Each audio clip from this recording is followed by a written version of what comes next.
ภาษาหยาดคนหินซื่อๆกะเครียดเบิ่งเอา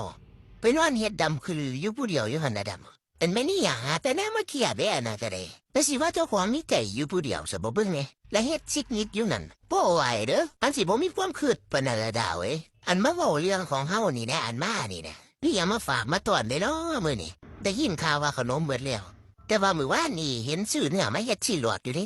บายเข้ามาบ่ปิ้งบ่หรือทอดน่ะสิหลอดน่ะบายข้าวเหนียวจะค่ำแล้วล่ะยำมาป่นก็ได้